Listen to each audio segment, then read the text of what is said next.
नमस्कार दोस्तों, मैं हूँ राज शर्मा और आप देख रहे हो हाईवे नाइट। तो चलें दोस्तों आज की कहानी की सफ़र पर। दोस्तों, कहानियाँ तो मेरे पास में आती रहती है, आप लोग भेजते रहती हो, लेकिन कुछ कहानियाँ ऐसी है जो मैं सुनता हूँ, पढ़ता हूँ, मुझे लगता है कि ऐसा हो भी सकता है या नहीं हो सकता है। आज की कहानी कुछ ऐसी ही है। ये जो कहानी हमें भेजे हैं ना, उनका नाम है सुभाष। उत्तर प्रदेश कानपुर के पास की रहने वाली। और ये बताते हैं कि वो घटना मेरे साथ में घटी थी। साल था 2002 का। तो चलिए सुभाष जी की कहानी में चलते हैं, उन्हीं की पॉइंट ऑफ व्यू से। दोस्तों, मेरा नाम सुभाष है। मैं जब जवान हुआ ना, तो मुझे रात में बड़ा अजीब गरीब सपने आते थे। मैं उस सपने में कभी कभी डर भी जाता था। नींद से उठ करके बैठ करके डर के मारे मैं रोने लगता था। जैसे मुझे लगता था कि मैं कहीं अंधेरी जगह पर आ चुका हूँ। लेकिन रहता था अपने खाट पर, अपने ही बिस्तर पर, अपने ही घर में। लेकिन कुछ देर के लिए जब आंखें मेरी खुलती थी, वो भयानक सपना जब टूटता था, मैं जग जाता था। लेकिन उस टाइम आंखें तो खुली रहती थी, लेकिन मुझे लगता था कि मैं किसी अनजान जगह पर हूँ। ऐसा लगता था कि ये मेरा घर नहीं है, मैं उस सपना का हिस्सा बन चुका हूँ। मैं उसी सपना के साथ में हूँ, उसी सपना के अंदर में हूँ। लेकिन जब मैं रोने लगता, ना चिल्लाने लगता, अपनी माँ को आवाज़ लगाने लगता, तब मेरी माँ मेरे पास में दौड़ के आती। क्या हुआ सुभाष, फिर भयानक सपना कोई देखा? मुझे झकझोरती, मुझे उठाने की कोशिश करती कि अरे चुप तो हो जा, चुप तो हो जा। तब मैं जैसे होश में आता। तब मुझे सब कुछ साफ साफ नज़र आने लगता है कि अरे मैं तो अपने बिस्तर पर हूँ, अपने घर के अंदर में हूँ। तो ये सपने की दुनिया में कहाँ चला गया था? ये सपना महीने में कभी कभी एक बार जरूर आता था। और हर बार नए तरह के सपने आते थे जो किसी से कभी मिलते नहीं थे। लेकिन ऐसा सपना मेरे पास में क्यों आता था जिससे मैं डर जाता था? कुछ ऐसी चीज़ों को देखने के मैं अब देखता था सपने में जा कर के, जो मैं समझ नहीं पाता था। लंबे लंबे लोग, पतले पतले अब लोग, कई तरह का ऐसे चीज़ें जो वास्तविक दुनिया में मुझे दिखाई नहीं देता था। मैं अपने पिताजी से इस बात करता था, और वो कहते थे कि ये सपना होता है, इसमें डरने की ज़रूरत नहीं है।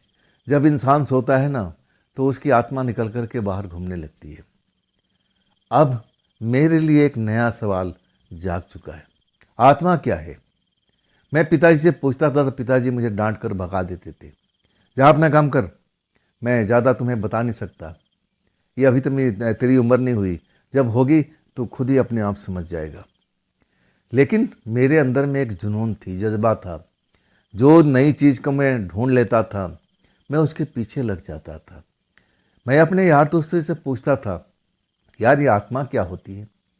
कई यार दोस्त जो थे, कुछ अलग बताते थे, कुछ अलग कहानी कहते थे, लेकिन मुझे संतोष नहीं होता था। हमारे रोड के किनारे जहाँ पर हम लोग अंडा उंडा खाने के लिए जाते थे शाम के टाइम पर, वहाँ बहुत सारा मार्केट जैसा लगता था, छोटे छोटे दुकानें, कोई फूल बेच रहा है, कोई कुछ जलेबी बना रहा है, कोई समोसे तल रहा है। इस तरह हमें शाम के टाइम अंडा खाने की आदत थी। शाम के टाइम अपने कुछ दोस्तों के साथ मैं रोड के किनारे पहुंच जाता था। 7-8 बजे रात को, शाम ही बुला जाएगा। डर वाली बात तो थी नहीं। हमारे गांव से कुछ ही दूरी पर वो रोड था। चहल पहल सी रहती थी रात के 9 बजे तक। और इसके बाद सब दुकानें धीरे धीरे बंद हो जाती थी। और जो हमारे कुछ दोस्त थे ना, वो मुझे ज़बरदस्ती लेके जाते थे। उसका भी एक कारण था, मैं दोहरे शरीर का था। ऐसा मेरी उम्र उनसे कोई ज़्यादा नहीं थी, लेकिन लगता था मैं उनसे काफ़ी बड़ा हूँ, हेल्दी था। उन लोगों को डर था कि अकेले जाएंगे तो उनके साथ में और गांव के लड़के थे जो बदमाशियाँ करते थे, चिढ़ाते थे, और वो डर जाते थे, भाग जाते थे उनसे डर करके। और जब मैं उनके साथ में रहता ना, तो किसी की हिम्मत नहीं है कि हमारे दोस्तों की तरफ देख सके। अब ऐसे ही हमारा जीवन उस टाइम चल रहा था। मुझे कोई कमाने जमाने का कोई अब संकट तो था नहीं। पिताजी, भाई भी थे, सब कुछ अपना काम देखते थे। मैं पढ़ाई करके मन नहीं लगता था तो मैं अपने दोस्तों के साथ में जा बैठता था। मैं उनसे नई नई चीज़ें सीखने की कोशिश करता था। लेकिन उस रात जब हम लेट पहुँचे थे, एक तो बारिश हो रही थी और ऊपर से दिसंबर का महीना था, कड़कती हुई सर्दी थी। अब तो हमारे जो दोस्त थे ना, हर शाम के टाइम, शाम को जैसे 7 बजे 8 बजे मेरे पास आ जाते थे, या मैं घूमते घूमते उनके घर के पास चला जाता था। तब कहते चलो अंडा खा के आते हैं, अंडा सेहत के लिए बहुत बढ़िया होता है, हाँ खास करके सर्दी के टाइम के लिए। मेरा पैसा तो कोई लगता नहीं था, ना उस टाइम मेरे पास में कुछ पैसा हुआ करता था, जेब खर्ची है मुझे मिलती ही नहीं थी। मैं पिताजी से मांगता था तो वो डांट देते थे, क्या करना है तुझे जेब खर्ची, कोई पैसा नहीं है, जब खुद कमाएगा तब अपना जेब का खर्ची रखना, अभी मेरे पास में नहीं है, भैया भी डांट के देते थे। मैं लाचार था, अब मेरे पास में पैसा था नहीं। हाँ, मेरा दोस्त मदद करते थे, खाने पीने पर वही खर्च किया करते थे। अब उस रात की घटना बता रहा हूँ। एक तो बारिश हुई पड़ी थी, वैसे तो हम लोग का प्रोग्राम था कि शाम को 7-8 बजे के आसपास उस जगह पर जाएंगे जहाँ हर शाम को जाते थे, मतलब रोड के किनारे, जहाँ पर वो बाजार से लगता था। लेकिन अब बारिश आ चुकी थी, बारिश थी, और उसके बाद जब बारिश बंद हो जाती है तो करीब 8:30 या 9 के आसपास का टाइम हो चुका था। मुझे लगा कि अब तो कोई फ़ायदा है नहीं, बारिश ऐसे ही आ चुकी है, अब तो कोई दुकान लगी नहीं होगी, क्योंकि सब टेम्परेरी दुकान थी और वहाँ कोई पक्का दुकान तो था नहीं, अब कोई लगाया नहीं होगा। लेकिन मेरे जो दोस्त हैं ना, वो आगे आते हैं, कहते हैं सुभाष चल एक बार घूम के आते हैं, अब यहाँ घर पर बैठ के करना क्या है। मैं मना करने लगा कि भाई देखो आज सर्दी बढ़ी हुई है, मेरी तबीयत भी कुछ ठीक नहीं दिख रही है, ऊपर से बारिश का मौसम है, बारिश हुआ भी है, हो सकता है देखो बादल जमे हुए फिर बरसात हो जाए ना, आज नहीं जाएंगे, आज नहीं जाएंगे। लेकिन मेरे दोस्त जो था ना, वो मुझे ज़बरदस्ती करने लगा कि चलना सुभाष, अब कितना टाइम लगेगा, जाएंगे और दुकान लगी होगी तो अंडा अंडा खा करके, और नहीं तो जलेबी लेकर के अपने अपने घर लौट आएंगे। ऐसा ही हम लोग करते थे। आखिरकार मैं उनके जिद के आगे झुकना पड़ा। मैं जानता था कि मेरे बगैर तो जा नहीं सकते, क्योंकि पास के जो गांव था वहाँ के भी कुछ शरारती लड़के थे, हमारे दोस्तों को तंग करते थे, अब इसी वजह से डरे होते थे। मैं जब होता ना तो किसी की हिम्मत नहीं पड़ती थी कि हमारे दोस्तों की तरफ उंगली दिखा सके। इस तरह से मैं उनका एक बॉडी गार्ड का तो मैंने बन चुका था, जहाँ जाते मुझे साथ में ज़रूर रखते थे। मैं तो मना किया था कि आज रहने दो, लेकिन दोस्त जिद करने लगे। मुझे कहा गया कि बस जाएंगे और कुछ ही देर में हम लोग, अगर दुकान खुली होगी तो कुछ खा पी करके लौट आएंगे, करना क्या है यहाँ पर। आखिरकार मैंने भी मन बना लिया और फिर हम चारों दोस्त चल पड़ते हैं। जब हम रोड पर जाते हैं ना, तो वाकई में दुकानें तो लगी नहीं थी। कुछ एक दुकान थी जो वहाँ पर अब दिखाई दे रही थी, और वो भी बंद होने की कगार पर थी। एक जलेबी वाला था, वो अपना तिरपाल से ढके करके और जैसे तैसे अपना काम किया था। लेकिन अब लगने लगा कि अब मौसम फिर ख़राब होने वाला, फिर बारिश होने वाला है, अब दुकानदारी तो आज होगी नहीं, तो भी अपना पैकिंग कर रहा था। लेकिन उसी वक्त हम लोग पहुँच चुके थे। पहुँचने के बाद में अब जल्दी जल्दी हमारे दोस्त कहने लगे, भाई 1 किलो जलेबी हमें पैक ही कर दो। वो दुकानदारी बंद कर चुका था, अंडा का दुकान वाला तो था नहीं, रेडी कुछ थे ही नहीं वहाँ पर, तो अंडा तो मिलना ही नहीं था। बारिश का मौसम ऐसा ही था। दुकानदार कहने लगा, भैया 10-15 मिनट लगेगा, यह कि मैं अब दुकान बढ़ा चुका हूँ, अब तुम्हारे आने की वजह से हमें फिर से दोबारा से अब करना पड़ेगा। मैं और मेरे दोस्त कहने लगे, ठीक अंकल जी, जैसा है आज जल्दी से कर दो।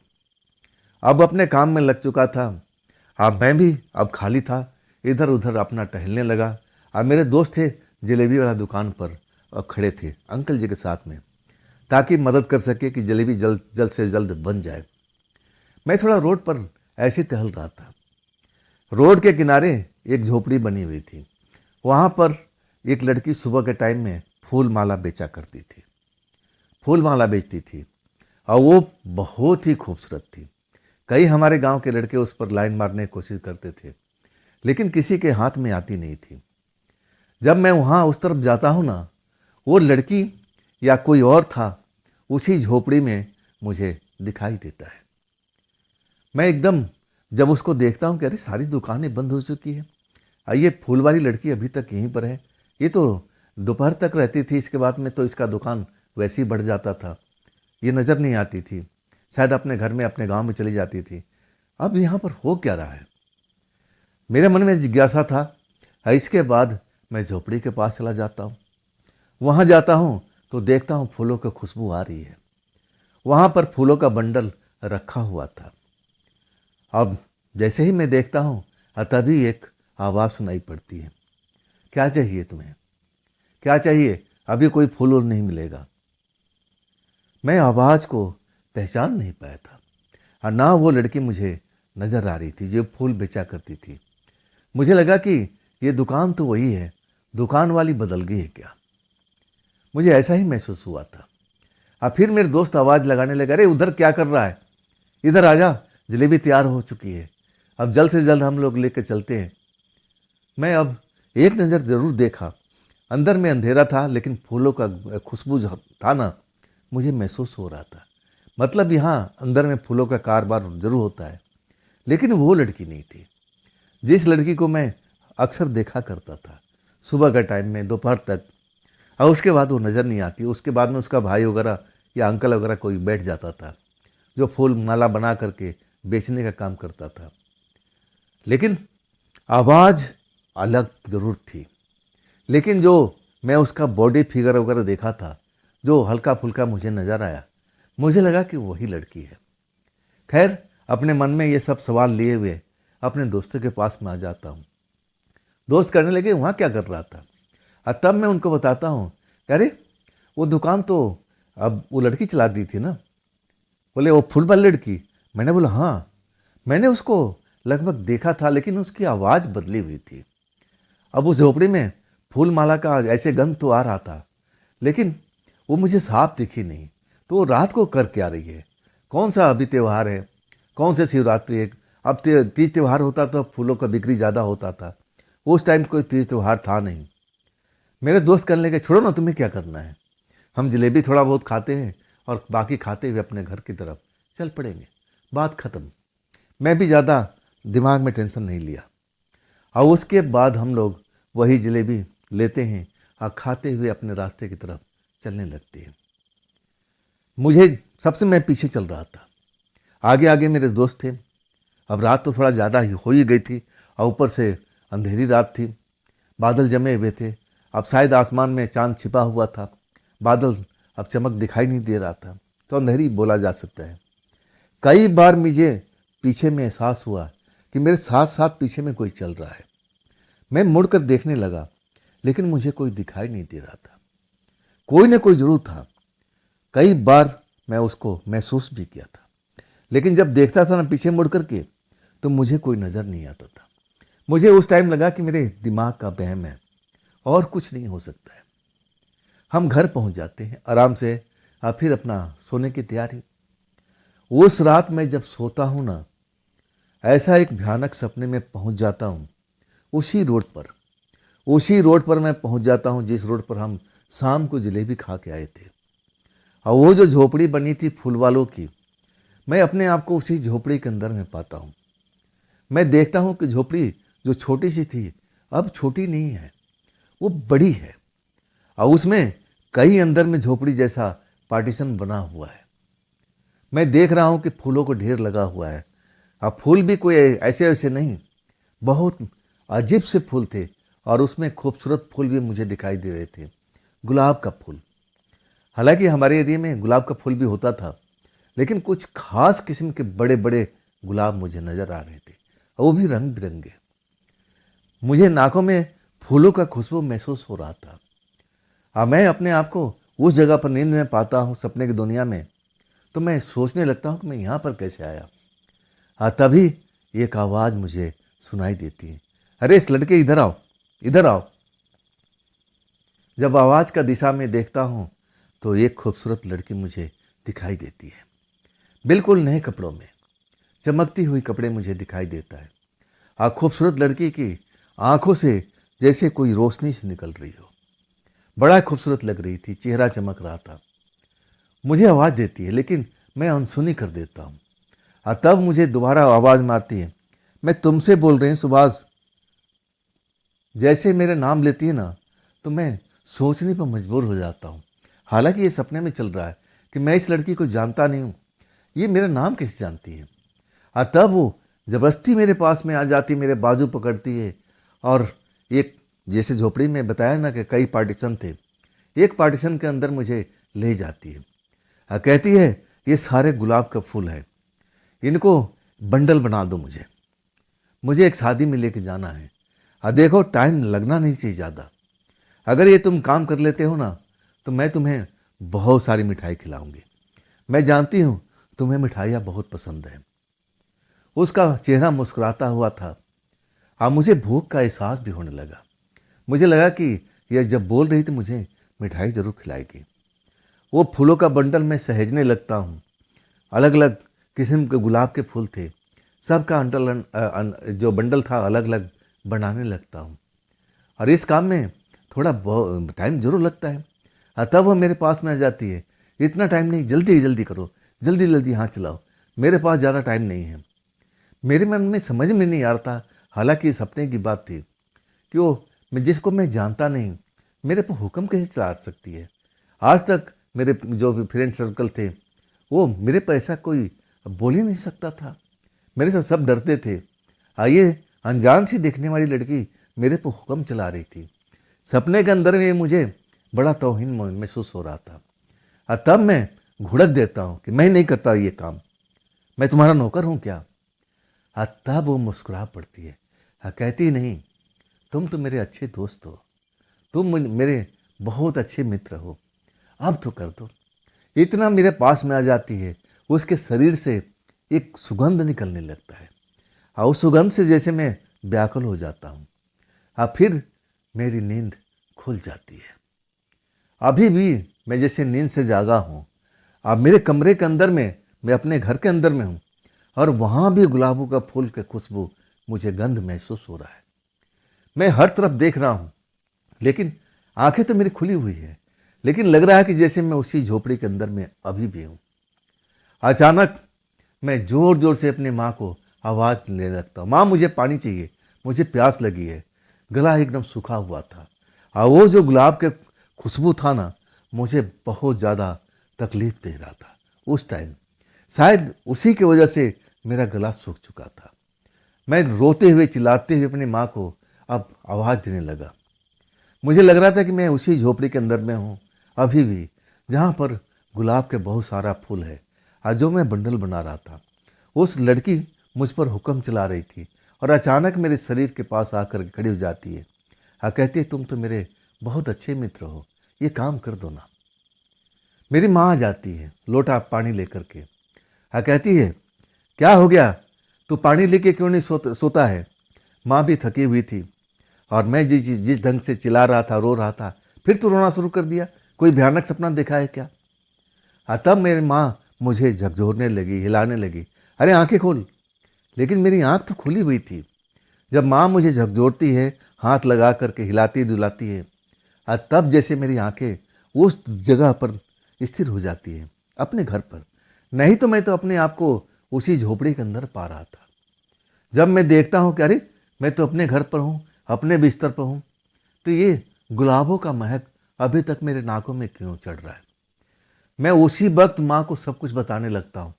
माँ कहती है, तू पागल हो गया। मैं कहती हूँ ना कि अपने आवारा दोस्तों के साथ ज़्यादा मत घुमा कर, अब जमाना खराब है बेटा। कुछ आत्माएं, प्रेत आत्माएं रोड पर भटकती रहती है, तुम्हें क्या जरूरत थी इतनी रात को उस रोड पर जाने के लिए। मैं तुम्हें कितनी, अब माँ है थी, माँ की तरह मुझे अब दिल कर रही थी, जैसे अपनी माँ बच्चों से करती है कि बेटा यहाँ मत जाया कर, रात के टाइम में वहाँ आत्माएं रहती हैं, भटकती रहती हैं, वहाँ चुड़ैल रहती है, डराने की कोशिश करती है।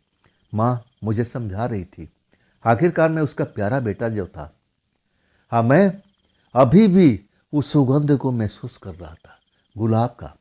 ये कैसे हो सकता है, जबकि हमारे आसपास में कोई गुलाब की खेती नहीं थी, ना कोई गुलाब का पौधा था, तो ये खुशबू मुझे क्यों महसूस हो रही थी। खैर उस टाइम तो मैं पानी वानी पी करके, माँ कुछ देर मेरे साथ बैठती है और फिर नींद आने लगती है। जब मैं सो जाता हूँ ना, और तब माँ उठ के चली जाती है, मुझे पता भी नहीं लगता।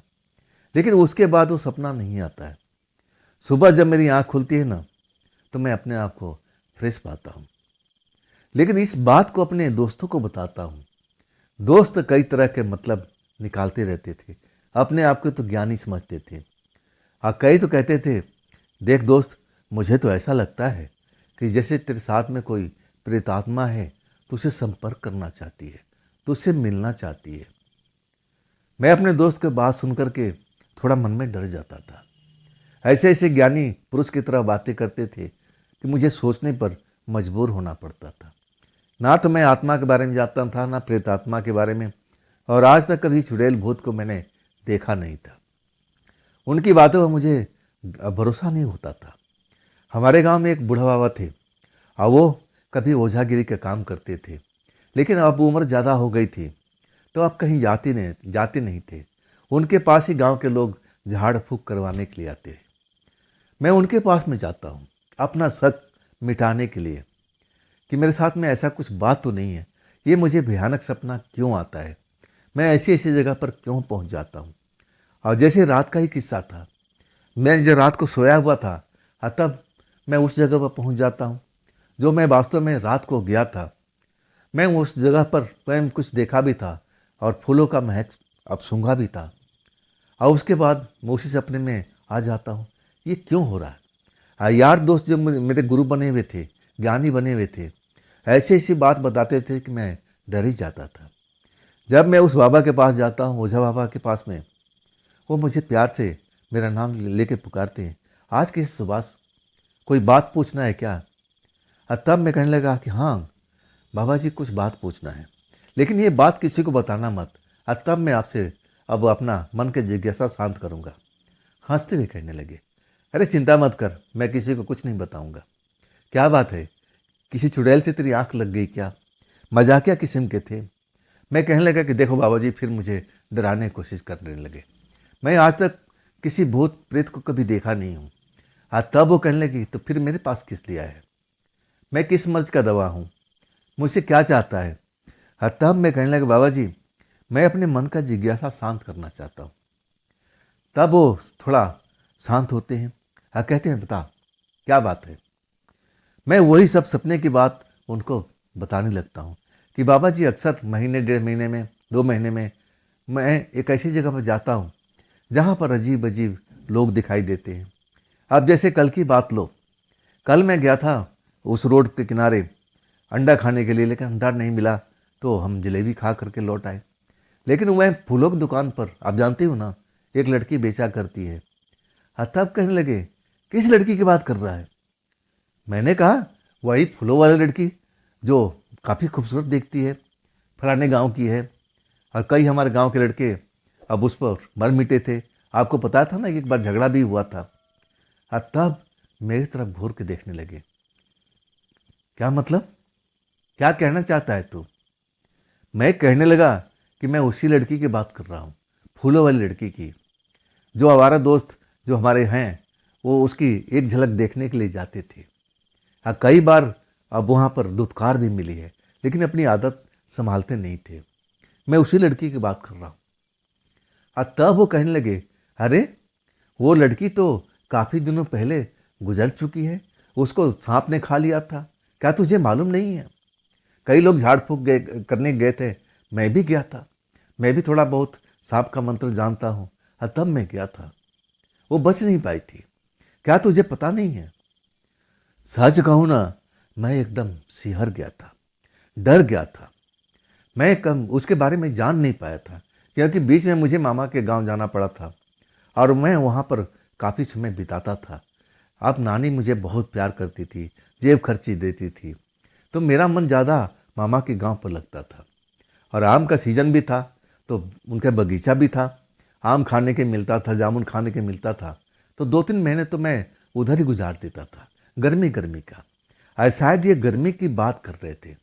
अब मैं उस लड़की में ज़रा भी मुझे कोई इंटरेस्ट नहीं था, मैं लड़कियों के मामले में बिल्कुल जीरो था, मुझे इसका कोई ज़्यादा लालच भी नहीं थी, ना मैं लड़की को संगत में आज तक पड़ा था, तो मैं उसमें कोई रुचि दिखाया नहीं, और वो खबर मुझ तक पहुँच नहीं पाई। जैसे मैं सुनता हूँ कि वो लड़की मर चुकी है, वो तो काफ़ी दिन हो चुका है, मैं डर जाता हूँ। कहते हैं बात क्या है? मैं कहता हूँ कि मैं उसी फूलों की झोपड़ी वाला सपने में डूबा हुआ था। हाँ, मुझे एक खूबसूरत लड़की दिखाई देती है जिसकी आंखों में तेज रोशनी नजर आती है, मुझ पर हुक्म चलाती है। मैं पूरी सपना का डिटेल बता देता हूँ। हाँ, तब वो कहते हैं ये तो तेरे लिए खतरनाक है। तो क्यों गया था रात के टाइम में उस जगह पर? उस लड़की की आज भी आत्मा भटकती रहती है उस जगह पर, उस दुकान के आसपास में वो भटकती रहती है। क्या तुझे किसी ने बताया नहीं है? तब मैं कहने लगा कि नहीं, मेरे माँ मुझे ज़रूर बताया करती है कि उस रोड पर रात के टाइम में आत्माएं भटकती रहती है। मुझे लगता है मुझे डराने के लिए। अब मैं जवान हो चुका तो मैं क्यों डरूं? अब बचपन की बात तो है नहीं कि मैं उसकी बात सुन लूँ और डर जाऊं, अपने यार दोस्तों के साथ ना जाऊं। मैं बाबा जी को सब कुछ समझाने लगा कि नहीं, मुझे नहीं मालूम था कि वहाँ पर आत्मा रहती है। तब कहने लगे कि ठीक है, एक काम कर, थोड़ा सा वक्त मुझे चाहिए और जब तक तू यहीं बैठा रहा, मैं कुछ ही देर में आता हूँ कुछ ज़रूरत की चीज़ लेकर के। तब मैं तुझे देखूंगा, तेरा झाड़ फूँक करूँगा। थोड़ा वक्त दे, मुझे मोहलत दे। और उसके बाद मुझे बैठने की इशारा करके खुद बाहर निकल चुके थे। कहाँ गए मुझे नहीं मालूम। मेरा तो मन कर रहा था कि चलो अब यहाँ से, लेकिन ना जाने ऐसी कौन सी शक्ति थी मुझे वहाँ पर रोक के रखी थी। मैं काफ़ी देर तक बैठा रह गया था। ऐसा मैं था नहीं, मैं चंचल स्वभाव का था, एक जगह पर ज़्यादा मैं रुक नहीं पाता था। ना जाने ऐसी कौन सी शक्ति मुझे बांध कर रखी हुई थी। करीब पौन घंटे के आसपास में वो बाबा जी लौट के आते हैं और कुछ थैला था, कुछ सामान था और वो ले के आते हैं और उसके बाद मेरी झाड़ फूँक करना शुरू कर देते हैं। जैसे ही वो कोई पत्ती खिलाते हैं, जैसे कोई फूलों का पत्ती हो या पेड़ों का कोई ऐसा हो, मेरे मुंह में डालते हैं और कहते हैं इसको चबा। चबाने के बाद में पूछते हैं कि अब बता, मीठा लग रहा है, कड़वा लग रहा है, खट्टा लग रहा है, स्वाद बता। मैं बताता हूँ कि थोड़ा कसैलापन लग रहा है और उसी वक्त मेरे ऊपर में झाड़ फूँक करना शुरू कर देते हैं। जैसे मैं बोलता हूँ कसैला लग रहा है, मेरा शरीर जो होता है ना, एकदम दर्द करने लगता है। ऐसा होने लगता है कि जिससे मेरे शरीर के अंदर में कोई प्रवेश किया हुआ हो। मैं एकदम, ऐसा लगता है कि दर्द से तड़पने लगता हूँ। मेरी आंखें जैसे बाहर निकलने की तैयार हो गई हो, आंखों में जैसे दर्द होने लगा। मैं छटपटाने लगा था दर्द में और कुछ देर के लिए मैं बेहोशी में चला जाता हूँ, मुझे कुछ याद नहीं होता। वाकई में जब मैं होश में आता हूँ, अपने आंखें खोलता हूँ, तो उसी तख्त पर मैं लेटा हुआ था और वो बाबा जी मुझ पर झाड़ फूँक का कर रहे थे, क्रियाक्रम कर रहे थे, जैसे उनका विधि विधान था। मुझ पर पानी छिड़क रहे थे। कह रहे थे सुभाष उठ जा उठ जा, सब कुछ सही हो गया है, सब कुछ सही हो गया है। मैं उठ के बैठ जाता हूँ, शरीर बहुत हल्का लग रहा था। मैं कहने लगा बाबा जी मुझे क्या हुआ था? मैं बेहोशी में कैसे चला गया? जैसे लगा कि मेरे सर के ऊपर में कोई अब ऐसा घटना घट गई, जैसे दर्द का एहसास हो रहा था, सर फटता जा रहा था। तब कहने लगे कि सुभाष मेरी एक सलाह मानेगा? मैंने कहा कि हाँ जरूर मानूंगा, लेकिन ये बात देखिए मेरे परिवार तक जाना नहीं चाहिए, मेरे दोस्तों तक नहीं जाना चाहिए। वो कहने लगे तू चिंता मत कर, ये बात मैं किसी को बताऊंगा नहीं, लेकिन मेरी सलाह मानना पड़ेगा। तब मैं कहने लगा कि बाबा जी अब बताइए मुझे क्या करना है। कहने लगे कम से कम 1 महीना तो वो उस रोड के पास नहीं जाएगा जहाँ पर वो आत्मा भटकती रहती है। वो तेरे ताक में होगी, वो आत्मा तेरे अंदर में थी, तेरे अंदर में प्रवेश कर चुकी थी। तभी तुझे वो सब सपना आ रहा था। वो तेरे को तकलीफ देना चाहती थी, तकलीफ में डाल करके तुझे बीमार करके तुझे मारना चाहती थी। वो अकेले भटकती है ना, वो चाहती थी कि तेरे मैंने उसको कोई साथी मिल जाए, इसलिए तेरे आत्मा को वो पकड़ना चाहती थी। तुझे बीमार करके मार करके आत्मा को काबू में कर लेती ताकि उसका कोई मित्र बन जाए। जैसे मैं ये बात सुनता हूँ ना, तो मेरे तो पसीना छूट जाता है। लेकिन बाबा जी हंस पड़ते हैं, अरे डर मत। मैंने उसको निकाल दिया, उसको धमकाया भी कि आज के बाद इस लड़के की तरफ तुम टेढ़ी नज़र से देखना भी मत, वो तेरे पास में नहीं आएगी। लेकिन इन आत्माओं का कोई भरोसा नहीं, अगर तू जाएगा रोड के किनारे और ख़ास करके रात के टाइम जब शाम सूरज ढल जाता है तो आत्माओं का पावर बढ़ जाता है, वो शक्तिशाली हो जाती है। मैं तुझे अब एक तरह से बेटा है, अब मैं तेरे को बेटे की तरह समझा रहा हूँ। सुभाष, कुछ दिनों के लिए तू रोड के साइड में जाना बंद कर दे। अब मैं उचित समय देखूंगा और तब मैं तुझे ज़रूर सलाह दूंगा, लेकिन ये टाइम तेरे लिए ठीक नहीं है। मुझे अब सब कुछ समझा बुझा करके और मुझे घर भेजते हैं कि जा अब ज़्यादातर गांव में समय बिताया कर और रोड पर बिल्कुल मत जाया कर। इस बात से मैं बहुत डर गया था। अब मेरा जो दोस्त थे उनका तो रोज़ का काम था, मेरे घर के पास आ जाते हैं, आते ही शोरगुल करना शुरू कर देते हैं। मुझे पता लग जाता है, लेकिन मैं निकलता नहीं हूँ। जब मैं नहीं निकलता तो उनकी भी हिम्मत नहीं है कि वो उस रोड तक जा सके। अब एक दोस्त मेरे पास में अब आ जाता है घर में, हाँ कहता है सुभाष चल ना, कब से हम शोर कर रहे हैं तो शायद इशारा समझ जाए। वो ऐसे ही शोर करके इशारा करते थे, लेकिन मैं तो समझ रहा था कि मुझे बुला रहे हैं। लेकिन बाबा जी ने मुझे मना किया था कि ना, 1 महीना तो बिल्कुल उस रोड के किनारे मत जाना, और जब उचित समय आएगा तो मैं बता दूंगा, और तब तू जा सकता है, लेकिन अभी नहीं। अभी तो बिल्कुल मैं जा नहीं सकता था। मैं अपने दोस्त को धीरे से बताता हूँ कि दोस्त मेरी तबीयत ठीक नहीं है, मैं जा नहीं पाऊँगा, तुम लोग जाओ। और तब वो कहने लगा कि तुम्हें पता ही ना, हम लोग डरते हैं ना, वो दूसरे गांव के बदमाश लड़के जैसे हम लोग को ताड़ते रहते हैं, हम अकेले जाएंगे तो हम पीट पिटा जाएंगे, चल ना मेरे दोस्त, चल ना मेरे दोस्त। मैं कहने लगा देख, चाहे कुछ भी हो जाए मैं जा नहीं पाऊँगा। और सुनो, अब आज भी नहीं, कल भी नहीं, अब मुझसे तुम दूरी रहो। हाँ, तुम गांव में हमसे मिल सकते हो, मैं गांव में रहूँगा, लेकिन दिन के टाइम में। रात के टाइम तुम कहोगे कि तुम रोड पे चलो, यहाँ चलो, वहाँ चलो, तो बिल्कुल नहीं। वो लड़की मुझसे पूछना चाहती थी, मेरा दोस्त पूछना चाहती थी, आखिर तुझे हुआ क्या है। मैं कैसे बताऊँ, मैं बताना नहीं चाहता था ना अपने परिवार को, ये बात तो मैं छिपा रखा था। आखिरकार मेरे दोस्तों से पीछा छूटता है, लेकिन मैं गांव में भटकता रहता हूँ। और तब मुझे लगा कि ना, मामा के घर चलते हैं, यहाँ मैं इतना टाइम कैसे बिताऊंगा। और आखिरकार मैं मामा के घर पहुँच जाता हूँ, और नानी से ये बात मैं चुपके से कहता हूँ कि नानी, किसी से बोलना मत। नानी जैसे ही मेरी बात को सुनती है ना, वो एकदम घबरा जाती है। कैसे कर लिया तू, तो क्यों गया था वहाँ पर, 36 सवाल। और मुझे नानी अब एकदम डर गई थी मेरी बात को सुन करके। नानी सबसे ज़्यादा डरी हुई थी। हमें कहने लगे देख नानी, और किसी को मत बताना, न तो मेरा बहुत बेइज्जती होगा। मैं घर में अभी तक किसी को नहीं बताया हूँ, ना अपने दोस्तों को बताया हूँ। हाँ, तब कहने लगी वो बोझा बाबा क्या कहा है। मैं सब कुछ बता दिया।